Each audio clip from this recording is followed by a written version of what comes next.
Olá, meus caros, momento da pregação no ar, da oração.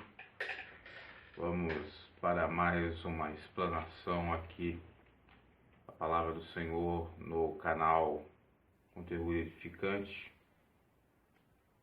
por Bruno G. O texto base, 2 Coríntios, versículo 12, versículo 19 em diante. Vai passar pelo capítulo 13 até o versículo 13 também, porque são as últimas admoestações, avisos do apóstolo Paulo à igreja de Coríntios. Leamos o texto sagrado sem mais delongas. Vamos lá. Vou ler o texto e já vou meditar no versículo, já que o texto é um pouco extenso, para nos adiantarmos na meditação, ok? Vamos lá. Cuidais que ainda nos desculpamos convosco, falamos em Cristo, perante Deus, e tudo isso, ó amados, para a vossa edificação.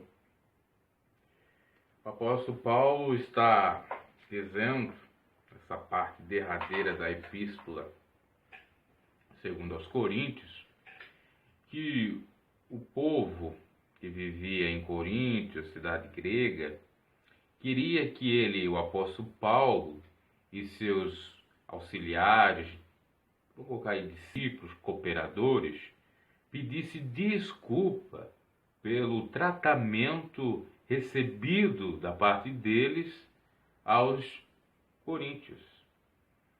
Queria que eles, portanto, tivessem a obrigação de pedir perdão pelas ofensas, entre aspas, feitas pelo apóstolo Paulo e pelos seus enviados.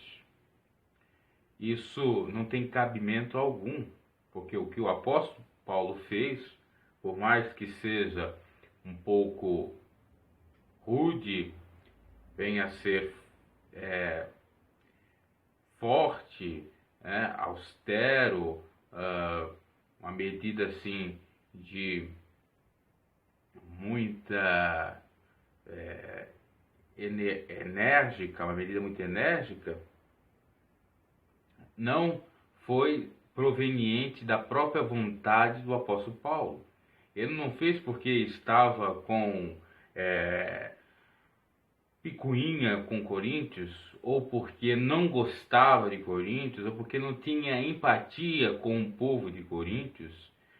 Fez porque era necessário. Já se não fizesse, não proibisse tais práticas de uma maneira assim bem rígida, o evangelho não ia realmente ali se estabelecer, o genuíno evangelho.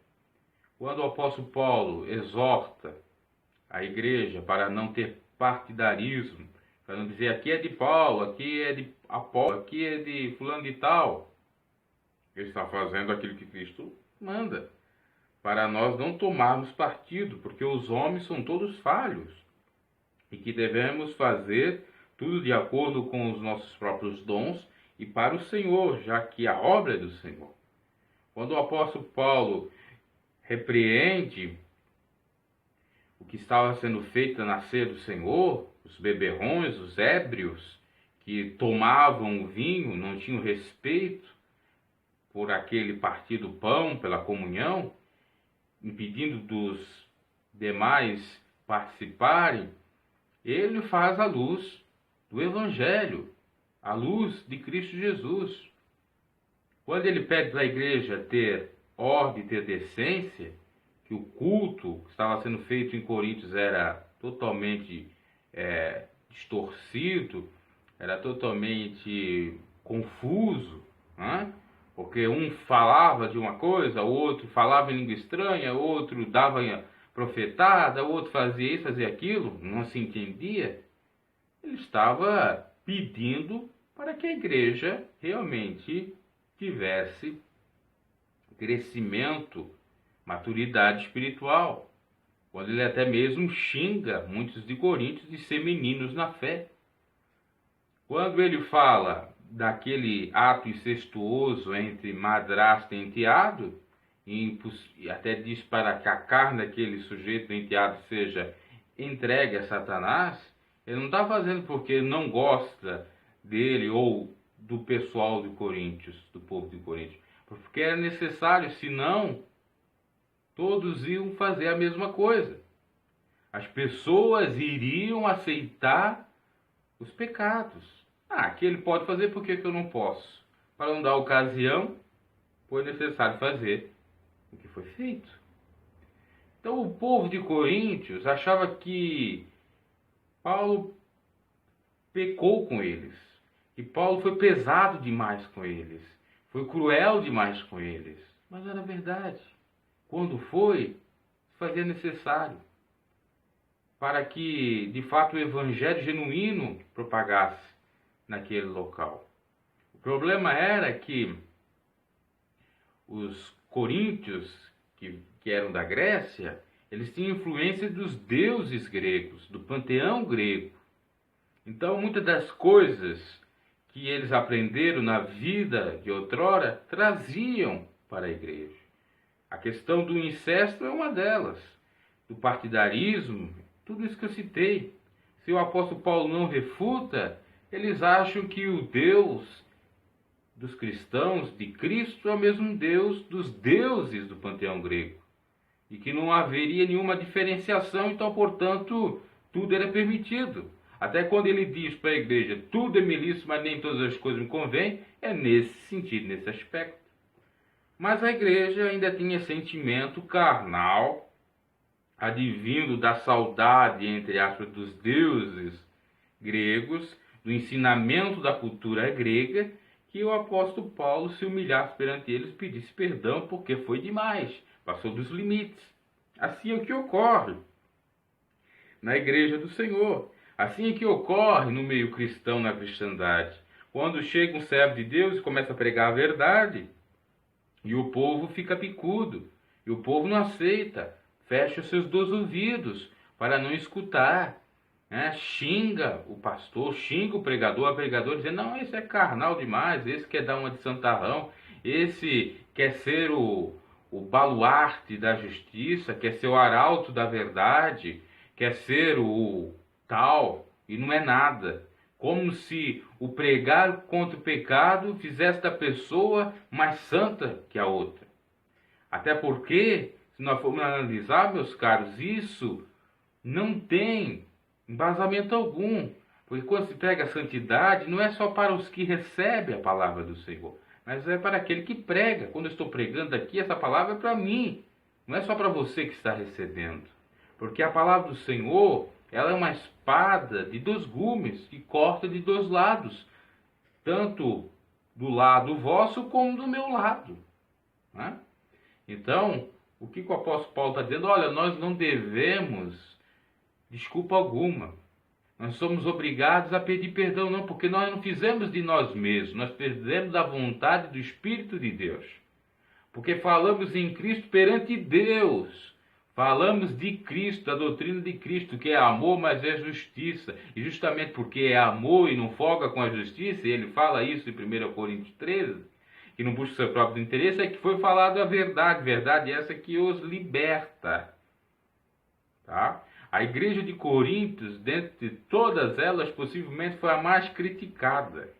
E é nela que se percebe também várias lições de Deus, nas repreensões que essa igreja recebe por meio dessas epístolas, a epístola 1 e 2 aos Coríntios. Porque em Coríntios que está boa parte da doutrina de um cristão, que é conhecida nos dias odiernos. E por isso que se diz que é errando que se aprende. Com o erro de Coríntios, quantas lições ficaram, servindo para todos nós, para não cometermos o mesmo erro que Coríntios cometeu. Então, quando se prega a verdade, não está ofendendo ninguém. Eu quero crer, obviamente, se você é um homem de Deus, uma mulher de Deus. Agora, se você está mal intencionado, de má fé, escolhendo o versículo bíblico para atacar o irmão que lhe ofendeu, aí sim. Agora, no contexto aqui do apóstolo Paulo, não, porque ele falou de Cristo e Deus para a edificação da igreja em Coríntios. E para ele também. Tá? Então nós temos que pensar nesse sentido, de que nem sempre aquilo que nos agrada é bom para nós. Bem como nem sempre aquilo que você diz que é ruim de fato. Porque nós temos que aceitar tanto a pregação de amor, como a pregação de repreensão do Senhor. Porque Ele ama e repreende todos os que. Aliás, Ele ama, e por isso que Ele repreende e castiga todos os que o amam. Então, meus caros, pense duas vezes antes de dizer: esse irmão está querendo me ofender, está pregando diretamente contra o meu pecado, porque ele me conhece, quer me ver o mal. Pense duas vezes se é de fato. Eu sei que existe essa possibilidade, mas nem sempre isso é verdadeiro, tá? Na palavra do Senhor nós vemos isso. Os coríntios achavam que era demais, que ele não pegou pesado com as outras igrejas, foi o Coríntios, que a igreja problemática era de Coríntios e as demais não eram. Mas se formos analisar por outro prisma, nós vamos ver que quão quão apreciada a igreja de Coríntios era por Deus. Quão amada era por Deus. Porque foi a mais repreendida, foi a mais instruída, foi a mais ensinada. Temos que pensar nesse sentido. Às vezes você pensa só pelo lado negativo e não pensa no outro lado. Foi para a vossa edificação tudo que foi feito, o apóstolo Paulo responde. E por isso não é preciso pedir perdão, porque eu não fiz nada mais, nada menos do que a minha obrigação da incumbência, missão que Deus me deu, que foi pregar a verdade. Veja que não é uma crítica destrutiva, mas construtiva. Isso demora para entrar na cabeça das pessoas. Já na época demorava, né? Grandemente, o apóstolo Paulo falando, né? E mandando cartas, instruindo e tudo.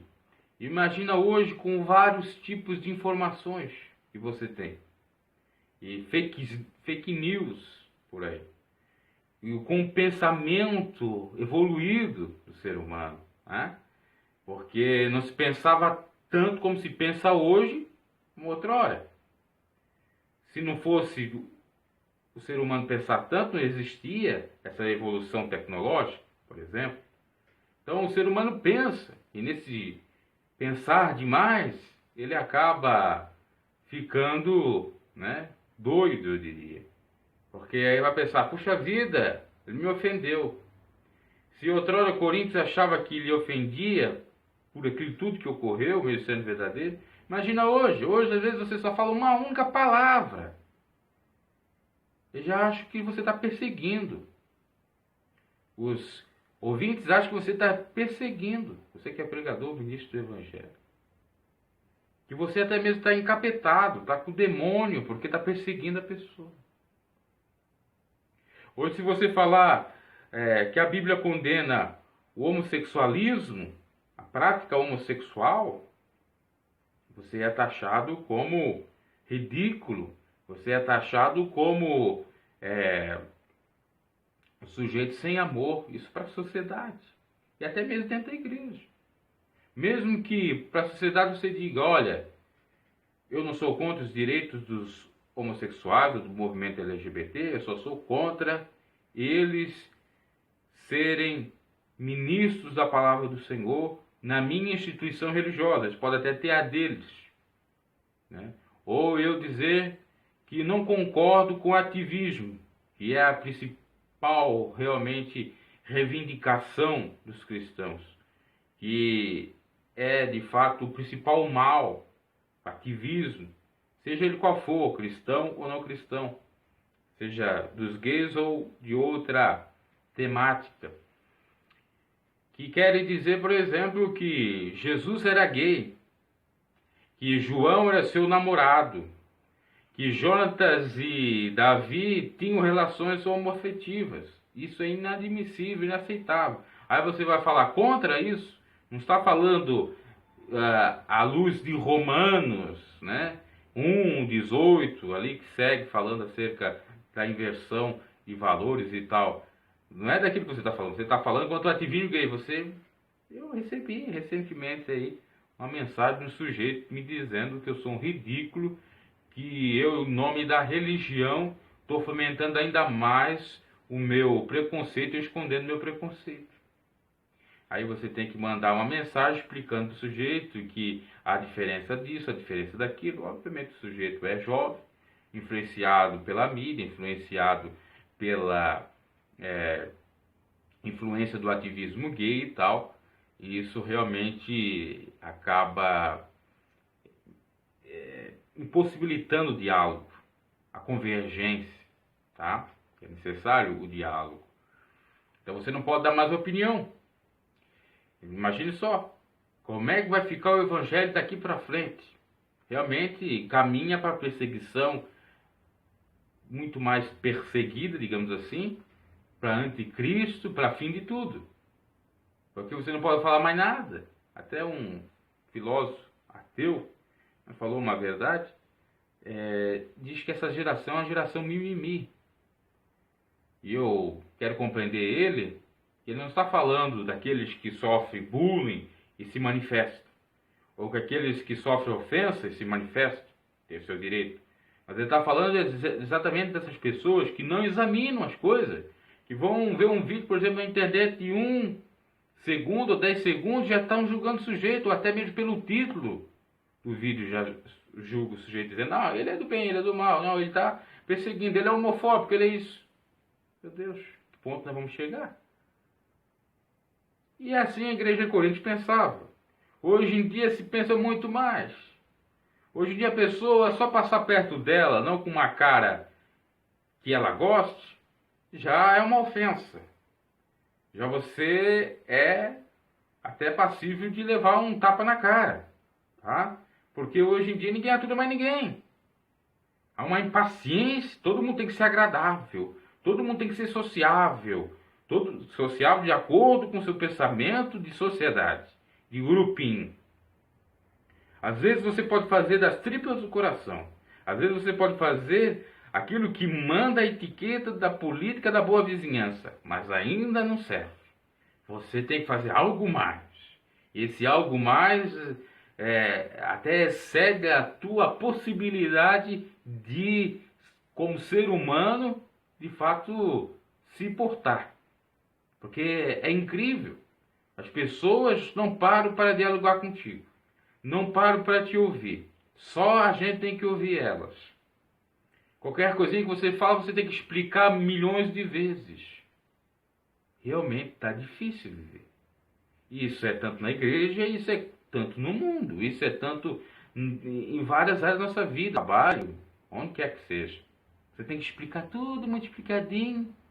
Para pessoas que têm curso superior, não é que nem a geração passada, que não tinha nem sequer o primário, às vezes, mas até se formos analisar, eles eram muito mais inteligentes, nossos avós, nossos ancestrais, muito mais inteligentes do que os tais de hoje. Por conta da tecnologia, de zap daqui, zap de lá, videogame e tal, né? Eles estão ficando abobados, porque não tem mais diálogo. Os nossos antepassados tinham diálogo, tete a tete, presencialmente. E agora só por meio disso, aquilo outro, meio virtual, né? Acabam, de fato, sendo cada vez mais desumanos. Recentemente eu vi uma pessoa colocar no Facebook dizendo o seguinte: olha que ato tão desumano, quanto mais eu conheço a humanidade, mais eu vejo que ela, me recordo se Camus, na frase dizia, quanto mais eu vejo a humanidade, tendo probleminha com o autor, Quanto mais eu vejo, conheço a humanidade, mais eu me decepciono. Mais ou menos assim. E eu fiquei pensando, essa guria, ela não tem, essa pessoa, a mulher, ela não conheceu a humanidade por inteiro, porque para conhecer a humanidade é necessário conhecer povos, culturas, línguas, o mundo todo. Então, quanto mais eu conheço a humanidade, é até uma frase de presunção, né? Ela está sendo muito presunçosa. Aí, por conta do quê? De ter visto um ser humano que atacou um cachorro e fez mal a ele. Ok, eu não sou a favor de violência contra os animais. Mas eu fico pensando, é que as pessoas dão muito mais valor a um animal do que um ser humano. Elas humanizam o animal e animalizam o ser humano. O ser humano vira animal e o animal vira humano. O animal tem valor e o humano não tem. Porque elas ficam tão condoídas, tão assim, mexidas emocionalmente quando vê um bichinho indefeso sofrendo. E não vê quando o ser humano está sofrendo, um próximo dela ou dele. O ser humano está assim, voltado a um egoísmo tão exacerbado. E depois ainda fica dizendo que não tem jeito, que a humanidade está desse jeito. Ele sendo a própria humanidade, ele sendo o próprio humano, já virou desumano. Ao inverter tudo isso, é a mesma coisa que você fazer o seguinte, meus caros. Você começar a humanizar o céu, a natureza e desumanizar o ser humano criado por Deus. Olha que absurdo. Nós temos mais valor do que os animais diante do Evangelho. Jesus mesmo disse, se Deus cuida dos animais, quanto mais de vós. E nós, como seres humanos, temos que ter esse mesmo pensamento, cuidar dos animais sim, mas cuidar em primeiro lugar dos seres humanos. Porque o amor ao próximo é que vai nos apontar que temos amor a Deus, né? Ou vai fazer com que nós cumprimos o amor a Deus também, claro que existem outras coisas a ser cumpridas, para ganhar ou alcançar os céus. Então veja como é complexo tudo isso. E as pessoas ainda não entendem essa verdade, não compreendem. É lastimável isso. E mesmo que é para a sua edificação, essas repreensões, já que eu estou falando nesses assuntos aí que fogem um pouco do Evangelho, mas não deixa de ser o Evangelho, porque está falando da alma do ser humano, do espírito, da psique, está falando de psicologia, está falando de psicanálise, e o Evangelho passa por isso, porque nós somos humanos, nós somos seres criados por Deus, temos sentimentos, temos almas e tudo isso, até inclusive é uma preocupação de Jesus no Evangelho, nós meditarmos nessas questões, tá? Não só necessariamente as coisas espirituais divinas, né? Que transcendem essa vida. Recentemente eu escutava uma pessoa dizendo o seguinte, por conta da decepção amorosa. Essa que era casada e separou, não sei por que separou, enfim. Aí colocou lá na sua rede social o seguinte, já aproveitando essa greve dos caminhoneiros, o homem está que nem gasolina, né? Não tem lugar nenhum. Homem que presta está que nem gasolina, não tem lugar nenhum. Eu fiquei pensando, então por que, se ela acha que o homem não presta, ela se junta com o mesmo? Não seria ela mesmo que não presta, que arranjou um ser igual a ela? Porque se ela prestasse, ela arranjaria alguém que prestasse? Eu até pensei comigo no sentido de uma blague, de uma piada, de que se ela não quer homem, então que ajude uma mulher que é igual, perfeita a ela. Não sou a favor do lesbianismo, do casamento, e nem muito menos casamento homossexual, à luz do Evangelho, casado na igreja, teologia. Agora, civilmente, cada um faz o que quer, de acordo com a lei. Tem essa separação, Estado e igreja, vida civil e vida religiosa. Tá? Claro que às vezes elas se fundem. Por exemplo, o sujeito entende que a vida religiosa não necessariamente é de acordo com o que é pregado pela religião, por exemplo, cristã, cria a sua própria religião. Ok, civilmente pode. E aí acata, aceita o casamento LGBT. Ok. Eu tenho a minha opinião que não deve se aceitar à luz da palavra de Deus. Então rasga a Bíblia Sagrada, taque fogo nela e pronto. Porque fala. Então veja, a gente tem que fazer a piada, porque a piada às vezes serve, inclusive, para revelar a verdade. Charles Chaplin dizia que, por meio da brincadeira, se falava muita verdade. Porque é brincadeira. As pessoas se ofendem por pouquíssimas coisas, mesmo que seja para sua edificação. Às vezes o sujeito separa da mulher, não porque ele quer separar, mas ele quer só dar um tempo para ver se ela rever os seus posicionamentos, analise o que errou, o que acertou, faça um balanço e vice-versa, né? Para depois voltar. E ela continuando a pensar assim, ou as pessoas pensarem assim, não examinar as coisas de fato, vão complicando mais ainda. E não entende que as coisas sucedem para a edificação, que nem sempre as coisas são para o nosso mal, porque todas as coisas competem para o bem daqueles que o temem ao Senhor, daqueles que amam a Ele. É óbvio que eu estou falando aqui para aquele que vive o Evangelho, que aceitou a Cristo Jesus. Aquele que não aceita Cristo e que não tem a Bíblia como regra de fé, tanto faz. Faça o que quiser, não estou aqui para censurar, proibir a vida de ninguém, fomentar preconceito, fomentar qualquer que seja a acepção de pessoa, ou fomentar desprezo, violência, nada disso. Falando do Evangelho. Tá? Eu aqui não sou um teólogo, né, ou um defensor da teologia inclusiva, liberal, nada disso. Eu vou pelo que está aqui dito. É claro que existe a interpretação sob a óptica de Cristo. Recentemente, eu escutava um vídeo que o sujeito dizia: Jesus falou com a prostituta, Jesus falou com o leproso, mas Jesus não falou com homossexuais. E na época dele existiam homossexuais. Por que Jesus não falou? Não seria porque ele era um homossexual ou porque ele aceitou a prática homossexual? E aí? Qual é a resposta?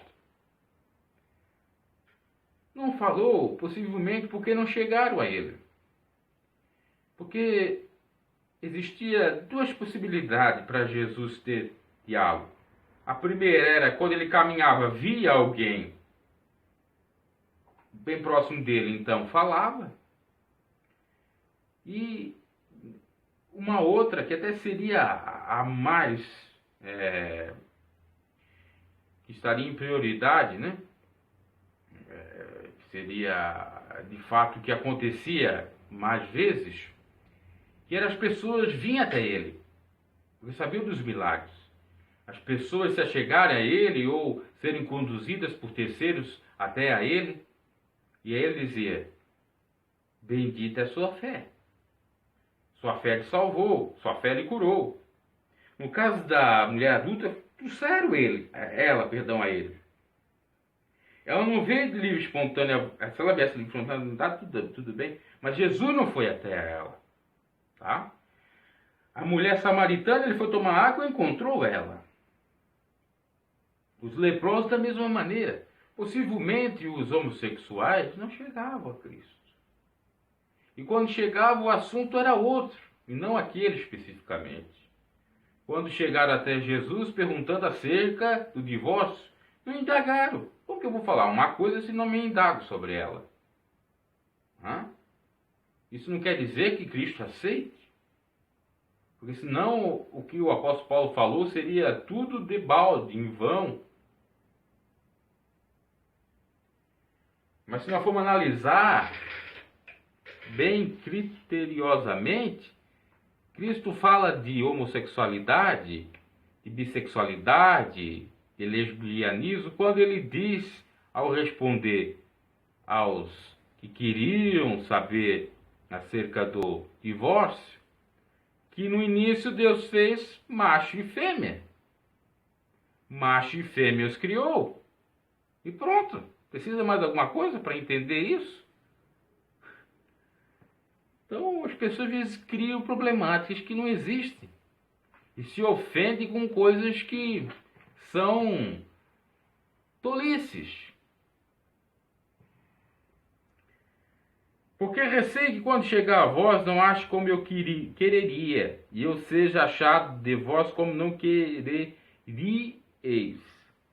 Que de alguma maneira haja pendências, invejas, iras, porfias, detratações, mexericos, orgulhos e tumultos. Então o apóstolo Paulo estava exortando a igreja em Coríntios para que quando ele chegasse até ali, não encontrasse exatamente aquilo que se ouvia, que os ministros do evangelho falavam a ele, né? Que no conselho que eles tinham, na reunião, era falado das coisas erradas que existiam. Então, de antemão, ele falou tudo por intermédio das epístolas, das cartas, para quando fosse falar com o povo de Coríntios presencialmente, aquilo tudo estivesse resolvido e que não houvesse mais dissensões entre eles.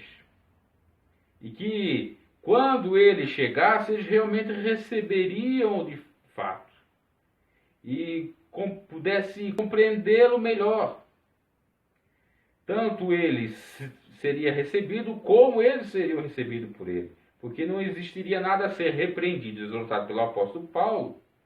E, em contrapartida, eles não receberiam nenhum sermão, então é para receber o apóstolo Paulo. Por isso é que ele falou daquela maneira, duramente, asperamente. Isso no modo de pensar dos coríntios. Até um modo de pensar carnal, humano, tá? Diga-se de passagem. Então, meus caros, nem sempre aquilo que nós pensamos que é bom é. E por isso é que a igreja anda do jeito que está. Porque ninguém sabe ouvir mais. Salomão, o sujeito mais sábio do mundo, disse certa feita que o ouvir é ouro. E o falar é prata. Quer dizer, ouvir é mais precioso do que falar. Ouvir é mais precioso do que você ficar aí criando problemas onde não há. É nesse sentido. Porque quando não há o ouvir, realmente fica complicado. E nós temos que ouvir o que o Espírito de Deus diz às igrejas. E o que o Espírito de Deus diz às igrejas é para nós fazermos. Então o apóstolo Paulo queria adiantar as coisas, resolver, antes dele chegar preso. Às vezes você, quando está querendo adiantar determinadas coisas, né, não avisa, não fala, não diz o que é para ser feito, para que quando você esteja próximo dessas pessoas, tudo esteja encaminhado. Então, isso é sabedoria. É um homem precavido, prevenido. Mas vale prevenido que remediar. É nesse sentido. E para que eu seja achado de vós como não quereis, que de alguma maneira haja pendências, haja invejas, iras. Foi dito isso, o apóstolo Paulo está dizendo, foi dito isso para que não haja pendência, para que não haja conflito entre vós. E a mensagem de Deus é essa.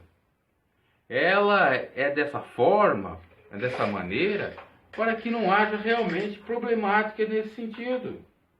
Para que o Evangelho, de fato, seja terapêutico, seja renovador, seja de fato um bálsamo para curar todas as problemáticas.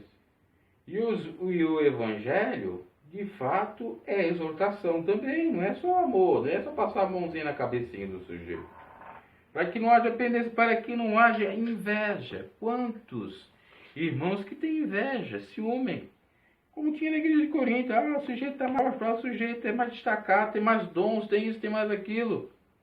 Não é para isso fazer isso, porque o mesmo Deus que deu para aquele sujeito, dá para você se você santificar. Não é para você ficar aí até mesmo pensando que Deus não é com você. Pensando até mesmo que Deus não quer saber da sua vida.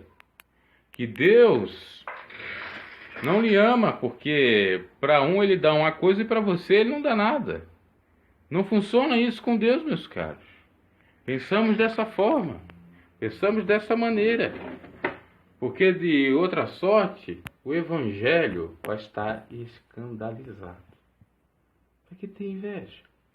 Caim matou seu irmão por conta da inveja de achar que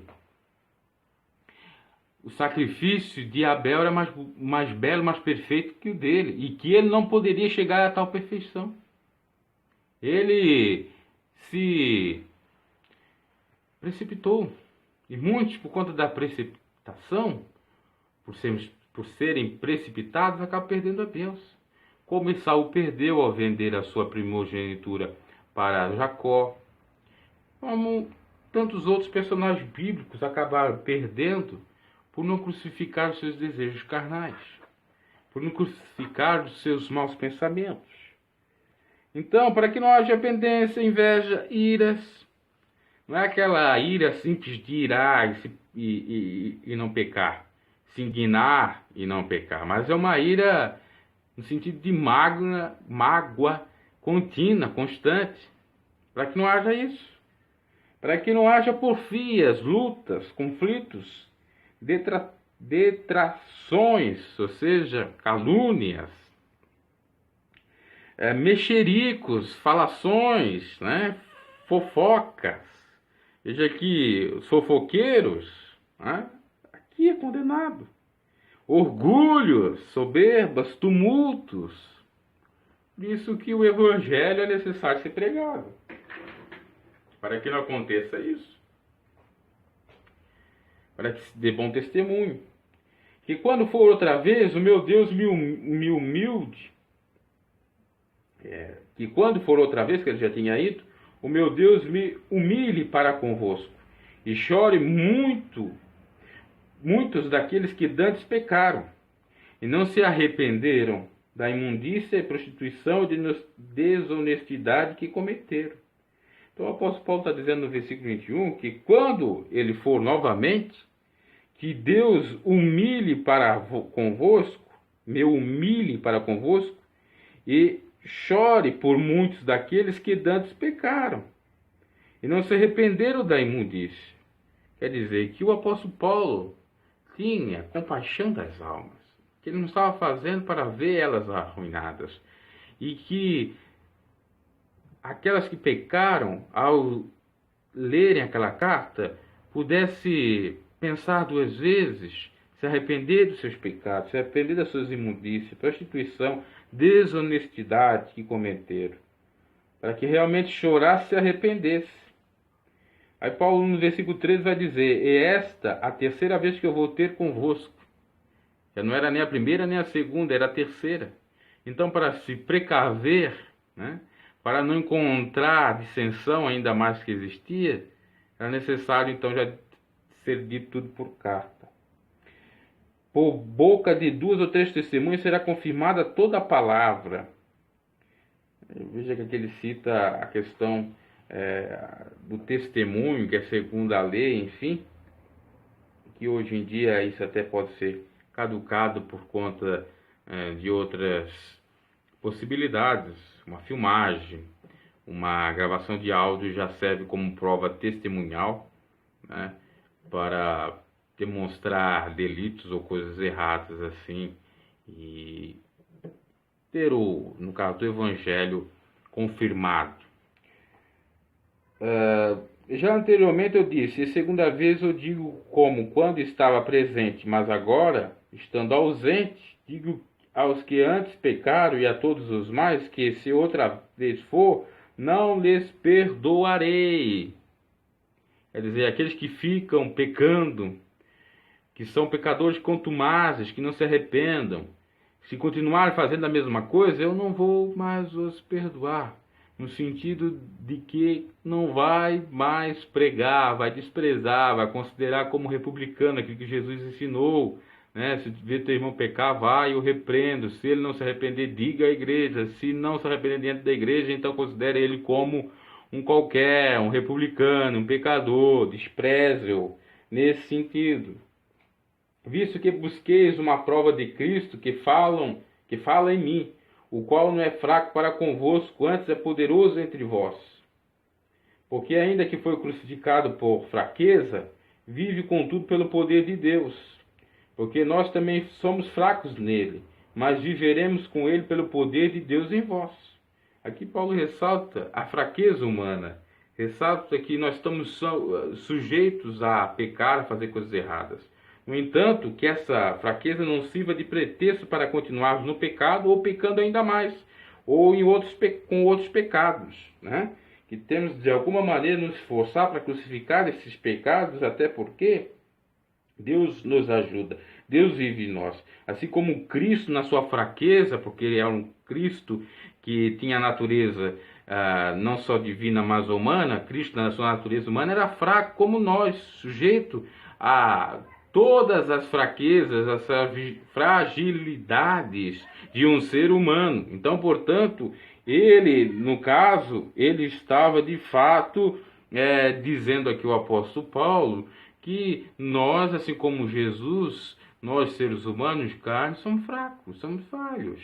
Só que não podemos usar isso de pretexto. E que o Deus que é poderoso pode nos fortalecer para crucificar exatamente a carne e vivenciar o Evangelho de fato, ter uma vida espiritual de acordo com a palavra do Senhor.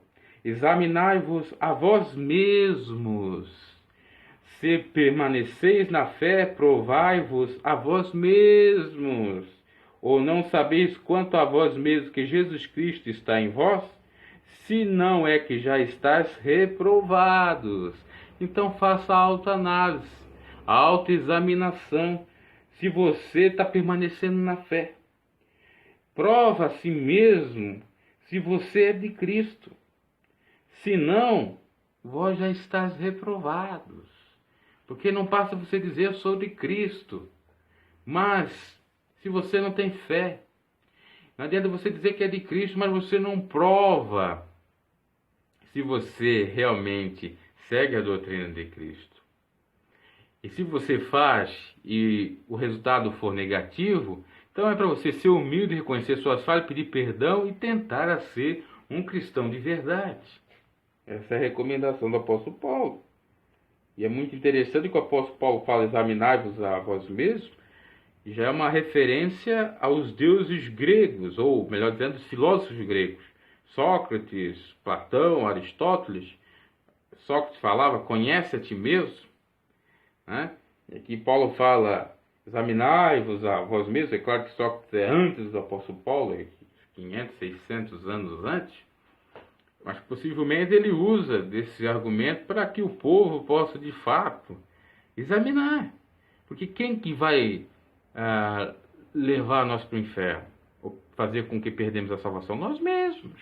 Por isso nós temos que nos avaliar. Duas pessoas que sabem que nós vamos para o céu ou para o inferno, é nós e Deus. Nós por conta das nossas atitudes, dos nossos frutos. E Deus, obviamente. Então temos que pensar no sentido que é a salvação individual. Mas espero que entendereis que nós não somos reprovados. Que os cristãos de fato não devem ser reprovados. Tem que ser humilde e reconhecer se forem de acordo com o seu justo julgamento. Né? Com o seu auto julgamento. Então pense, meus caros. Porque o evangelho é simples. Nós é que complicamos muitas das vezes as coisas. Por não querer receber a palavra do Senhor, por achar que Deus deve falar conosco de uma maneira e não daquela. Isso é soberba. Ora, eu rogo a Deus que não façais mal algum, não para que sejamos achados aprovados, mas para que vós façais o bem, embora não sejamos como reprovados. Então, o apóstolo Paulo vai falar aqui no versículo 7 do capítulo 13, ora, eu peço a Deus que não façais mal algum, não para que sejamos achados aprovados, mas para que vós façais o bem, embora nós sejamos como reprovados. Quer dizer, quando ele chegar, que eles não façam mal algum, porque aquilo que o apóstolo Paulo pregou foi de Deus, não foi dele, e ele não deve nenhuma desculpa, mas que façai bem eu recebendo, embora mesmo que ainda o povo tenha um pé para trás, ou reprove, ou não goste, mas pelo menos cumpra aquilo que Jesus falou, amar o seu próximo, né? Fazendo bem sem olhar a quem, não devolvendo o mal com o mal, pelo menos isso. E que o apóstolo Paulo está dizendo. Porque nada podemos contra a verdade, senão pela verdade. E o apóstolo Paulo tinha autoridade da verdade, do Cristo que o chamou, daquilo que ele pregava, que era de Cristo, que era de Deus, não era dele mesmo. Então, se o povo quisesse contra-argumentar, que falasse pelo embasamento, fundamento da verdade da doutrina de Cristo. Do contrário, ficasse quieto. E é o que muitos devem fazer nos dias atuais. Se é para estar falando besteira, fique quieto. Se é para não aceitar, então se afaste. Porque muitos acabam falando besteira, minando a fé das pessoas, dando escândalo. Muitos acabam querendo disputar, no sentido de combater contra a verdade, contra aqueles que pregam a verdade, para aceitar o pecado. E aceitando o pecado, tanta pessoa que está exigindo isso está pecando, como os demais que estão querendo que isso aconteça, né? Ou quando isso vir a acontecer. Então, se você quer refutar a verdade, que seja com a verdade, não com mentira. Não dizer, não, o irmão está pregando contra mim, não é verdade. Ah, o irmão está falando isso, não é verdade. Prove com testemunhas, vídeo, áudio, hoje em dia. Prove que o sujeito está com você, que ele vai lá abrir a Bíblia, escolher um versículo para pregar contra você. Ou prove que o sujeito falou mal de ti, ou você encontrou na rua, ele não olhou para você, ele está contra você. E às vezes aquilo que às vezes a gente pensa que ele não olhou ou ela não olhou para nós, nem é assim, porque de fato ela não viu ou estava com a mente ocupada em outras coisas e acabou nem percebendo. É nesse sentido.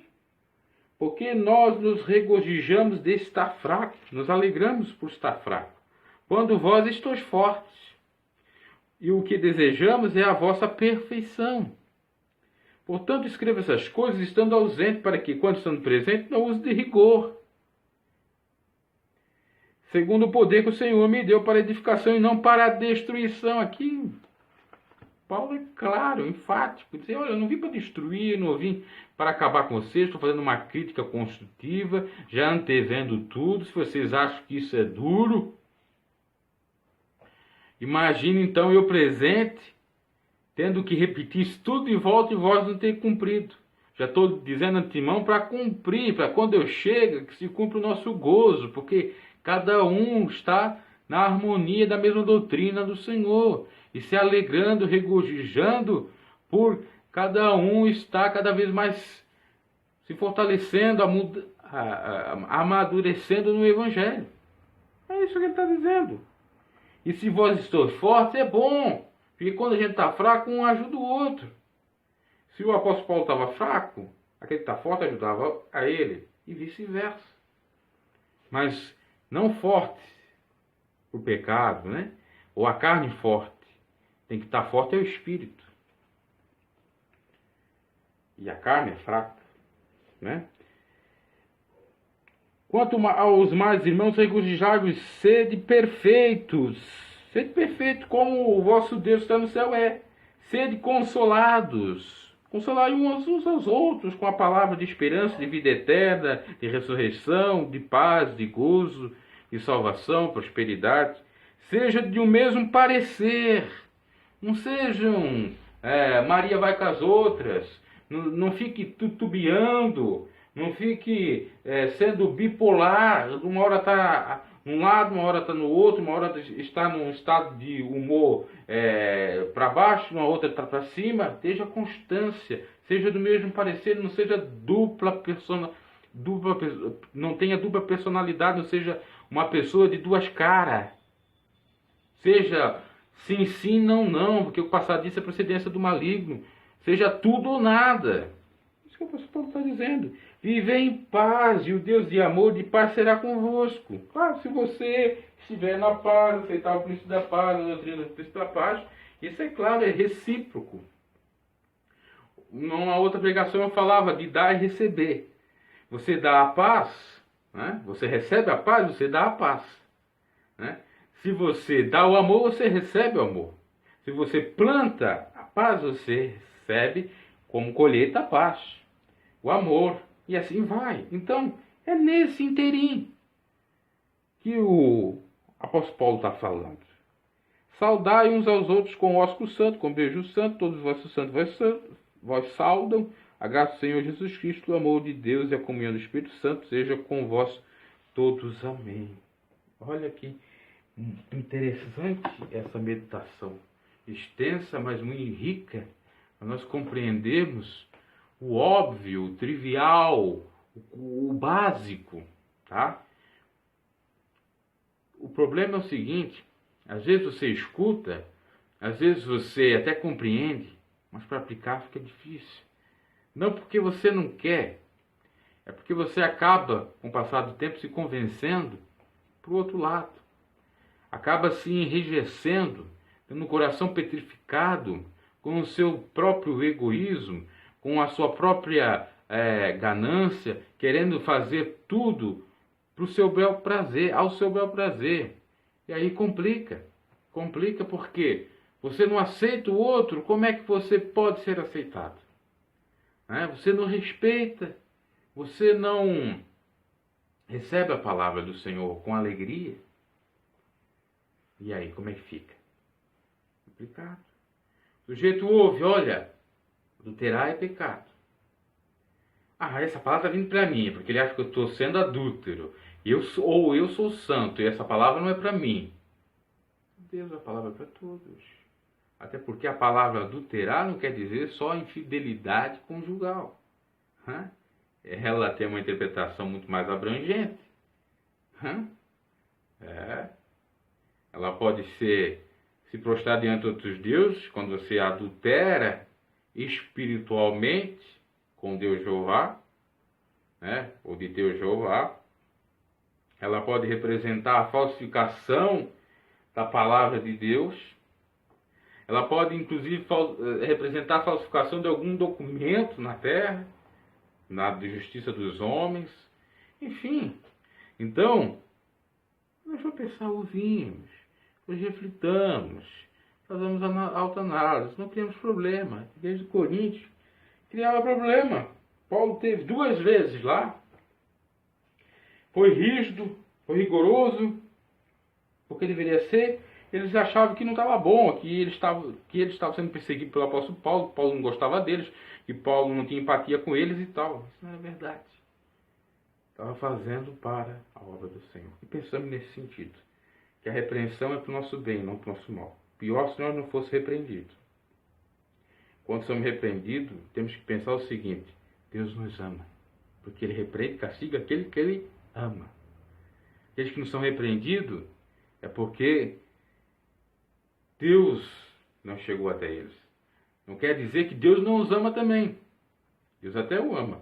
É que eles não aceitam a repreensão ou não entendem aquilo como uma repreensão para a mudança, para ter um novo caminhar, para ter uma nova forma de viver. Ok? Então essa foi a palavra do Senhor para aceitarmos quando a palavra é dura, claro, advinda do próprio Senhor, não é do homem, e que tem o Espírito de Deus ensina todas as coisas. Vamos orar. Glorioso Deus eterno Pai, muito obrigado por essa palavra de conforto, essa palavra de repreensão, essa palavra de alento para nossas vidas, de elevo espiritual, de edificação. Perdoa nossos pecados, tenha misericórdia de nós, ajuda-nos a assumir nossos erros, nossas falhas, para pedirmos perdão, para procurarmos a mudança para melhor, para fazermos, ó Deus, a Tua obra, para mudarmos o nosso próprio modo de andar, para enxergarmos as obviedades, para enxergarmos de fato aquilo que Tu queres, para ganhar almas, para sermos canal de bênçãos, para termos, ó Deus, a Tua presença, para fazermos a diferença nesse mundo tenebroso, cheio de trevas, sendo, portanto, a luz do mundo, para conservarmos esse mundo pelo sal divino, a luz do Teu Evangelho, da temperança, do fruto do Teu Espírito, esse mundo que está tão necessitado da conservação, porque está quase se estragando-se todo.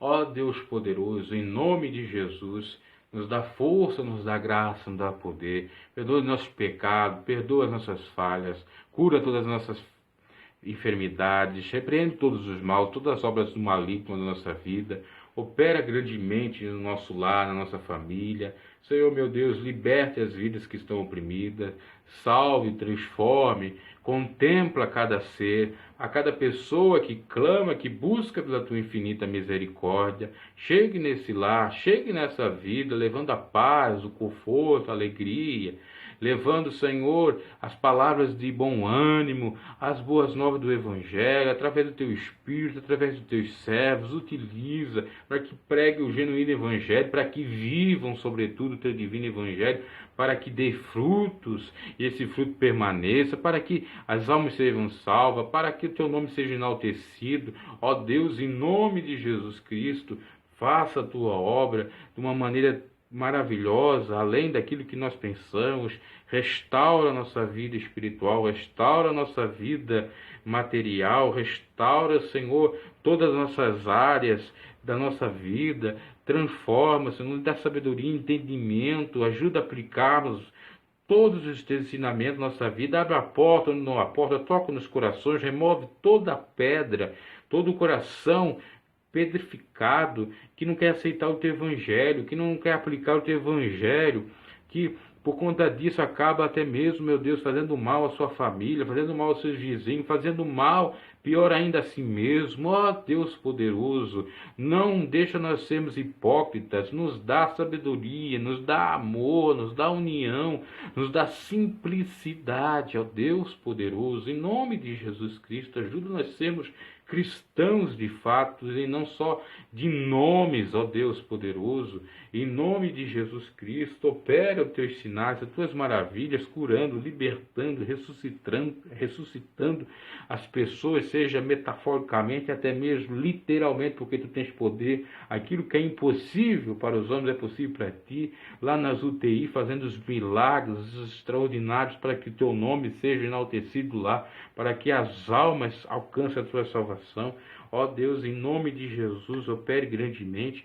Fale conosco cada vez mais através da Tua palavra genuína, que transforma, que liberta, que faz grandes maravilhas, ó Deus, porque tudo foi criado pela Tua palavra. Quando criasse o mundo, dissesse haja luz e houve luz.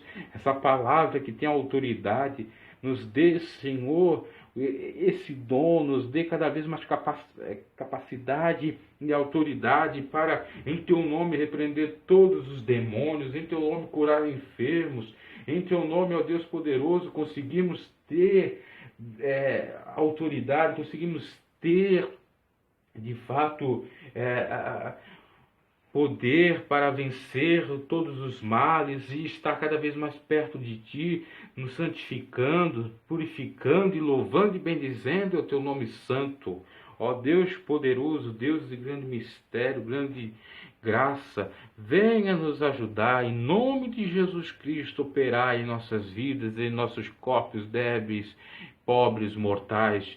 Ó Santo Deus, em nome de Jesus Cristo, Te agradecemos crendo no teu agir, crendo na tua maravilha, no teu milagre, que será feito de acordo com a sua vontade nas nossas vidas, na vida de quem nós oremos nesse exato momento. Confirma o teu poder, confirma tuas maravilhas, confirma, Senhor, as tuas bênçãos na nossa vida, no momento certo, na hora certa, de acordo com a tua vontade. E em nome de Jesus Cristo, te pedimos e já te agradecemos, certo, que a tua bênção será notória e será realmente no momento certo, na hora certa, para nossas vidas. Louvado seja o teu nome.